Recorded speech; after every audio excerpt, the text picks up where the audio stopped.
هيا قتاي مو ودا مالي جنان قتاها ايش قلت؟ قتاي قتلت أعوذ بالله من الشيطان الرجيم بسم الله هذه شغال دايمتي نور عليكم بالك لم تجوا كتجان قتاي كنا قرطوا يمتي قل أعوذ برب الناس ملك الناس هدي انت لازم كفر باقي بلسه واترك الناس ما دام شيء يصدور الناس من الجنة والناس قل أعوذ برب الفلق من شر ما خلق من شر النفاثات العقد من شر حاسد. سلام طيب. السلام عليكم ورحمة الله وبركاته. Hordoftoota najaatuuf akkam jirtanii jajjabaatanii akkana qabdinillee abdii isinirraa qabna. Beeka irraan tana akkuma beekamu waa hunda dubbataatuma jirra. Biyya tana keessatti yaaddoo keessa galaa jirra gizee hunda. Maaliif biyya tana wanni jira waan deemaa jira walumatti walumaan quba qabna biyya Yaman tana jechuudha. Uummanni maali biyya Yaman kana jiru waan biraa fixeeti deebi'ee siiriidhaan wal dhamaasuu eegale. Egaa irra dura taphalollee dubbannee jirra. Maaliif irratti jawaateeti? Jawaatee jechuun uummanni irra dura ni galchinaa yaada juun fuudhanii mana galchan. Ni galchinaan isaanii siiriidhaan dhamaasanii mana deebisuudha. Fayyaa manatti hin deebine dhamaasanii mana deebisanii kunoo Dooktor Furmaatee manatti jechuudha. Maatii isaatii fi maatii isaa guutuu akkasitti rakkisaa jira. Isillee kunoo matallee dhaheetti dhiigarra yaasaa jira. Mataa dhaheetti dhiigarra yaasaa jira. Isii dawaa obaasaa jirtu. Maali inni kun dhugaadha. Gareen sun fuutee isa kana dhamaaftee jirti. Eega dhamaaftee ammoo maali eega dhamaaftee deebi'ee manatti dhugaadha. Furmaateen harkaa baaftee galchitee jirti. Hagalee ammoo fayyaan hin galle namni kun akka isiillee wajjin rakkoo bal'oo addaan hin qooddanne. Filim wanni isaan irra dalagantuun siiriin isaan irra dalagantuun jechuun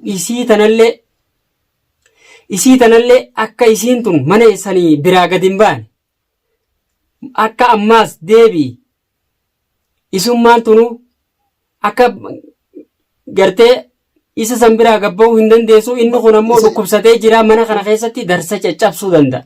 Barisi biraa gabba'uu isa kana wallaanuun ulfaatti barisi. Wallaanuun ulfaatti mataa isii qofatti.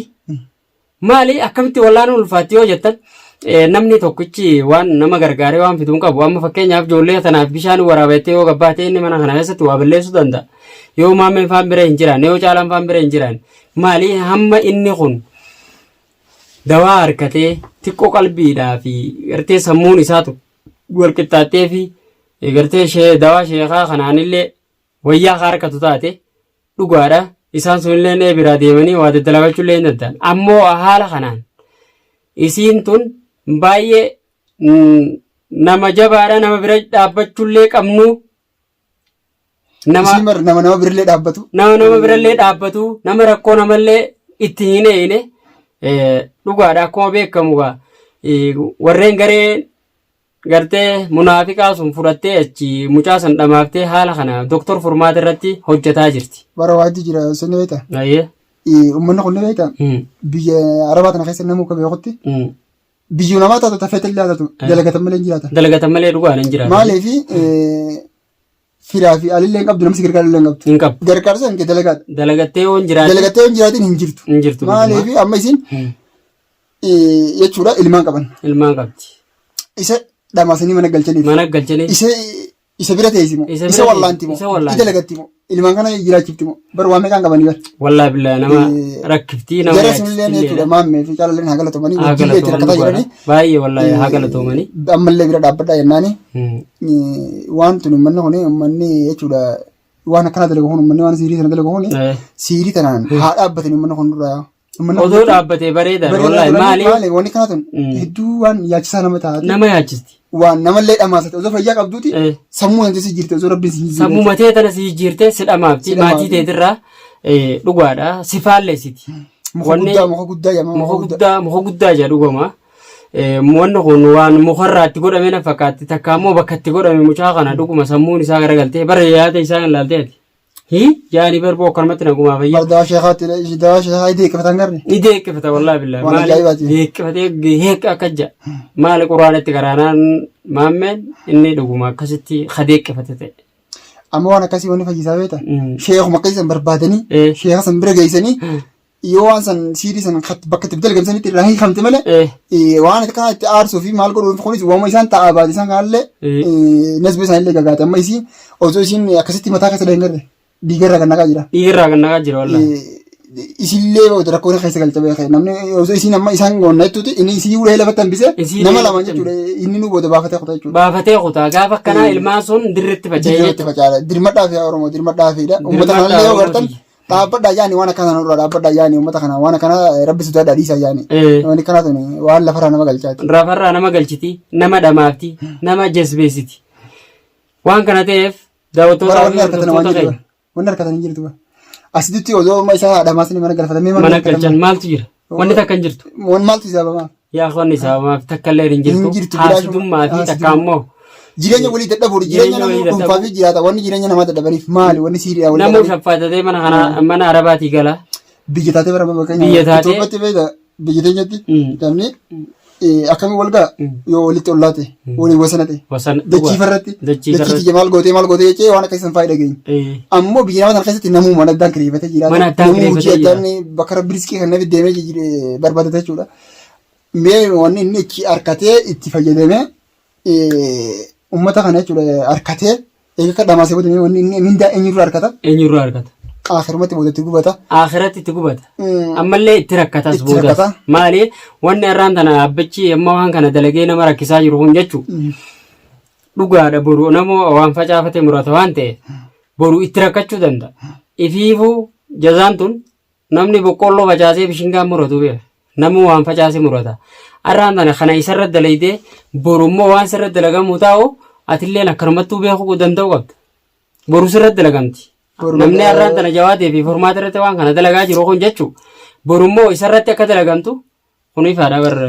Akhiratti duniyattuu irra dalagamu. Duniyattuu irra maa kabalamtu kun dhugumaa namni waan dalagee nyaata waan dalageen jazaa nyaata malee duniyattuu irraa kabalamte akhiraa rabbi qabdi. Akhiraa dhiita rabbi qabdi sun ammoo asumarrattuu namni immoo isaan kanarratti siirii tana fakkeenyaaf isii. Isin tun bara harkaatuma jedha haga isii isaan kana mudditee jechuudha. Goota galchite. Goota galchite dhuguma. Jireenya kana dadhabitee miilaan lafa akka. Awoosa. Abbaa baaqila miilaan lafa ari'aa turte. Ari'aa shaaraa kana. Shaaraa ari'aa turte.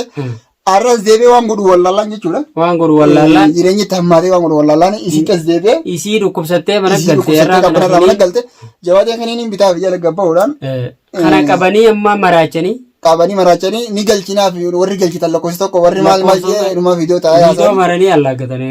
Uummanni beekamu uummanni galuufi barbaada miree maatisatti kadee barbaada. Akka galuu barbaada amma hordoftoonni dhuguma odoo isaan fayyaan galanii osoo inni kun fayyaan galee tayyattuuf agartee komantii jalatti illee kadhatanii waa hedduu irratti dalagu. Kadhatanii waa hedduu godhanii miti. Inni akka nama fayyaan galchuutti qabee manaaf irraa ga'ee jechuudha mana ga'uun barbaada nama dhibnee. Nama dhibne dhugaa. Faalleessee qabanii deebisee isa bira taa'ee mana galee bisu haalaan nama tanaatu irra guddaa yaaddoo guddoo namatti ta'a. Yaada ajaa'ibaati. Wallaahi billahi namni tokko nama fayyaa qabu kana gaan dalagatee galu hoggaa dhamaasee mana galchee jaartii mataa Dooktor Furmaatee mataa uree amma fakkeenyaaf dhiigni kasi keessaa agartanii. Mataa uree ilmaanummaa isaa kun akka jireenya dadhabaniidha barka biyya kana akka jireenya dadhabanii akka kufaniidha kufaatiidha. Kufaatiidha tun. Mee maal godhu kufaati isaanii hawwaa'e namuu haa dalagatee waan jiraatuun haa carraaqatu jechuudha namni. Wal miidhuun tun barsiriidhaa miti. Sirrii miti. Nasiiba kan qaban ni nyaadhani. Ni nyaattu boo waan ka'e nasiiba keenya. Maal godhuudha maddii dhaabbadhee si miidhuun naan faayidaa maal naa qabdi. Walaa faayidaa ta'u. Faayidaa qabu daawwatu taphatu keenya. Akka ajaa'ibamii waan tana laalaati. Sagalee taa'aa ilmaan isaa kunillee maddii dhaabbadhaa akkan kofne isaanillee gamanummaan warreen naannoo isa dhiyaatanillee gargaara biyya nama tana keessatti firrinuma malee jiru. Dhugu. Firaaf yaaliin numa. Numa walii sagalee taa'an walii sagalee ta'uu qabnaa Oromootiyya.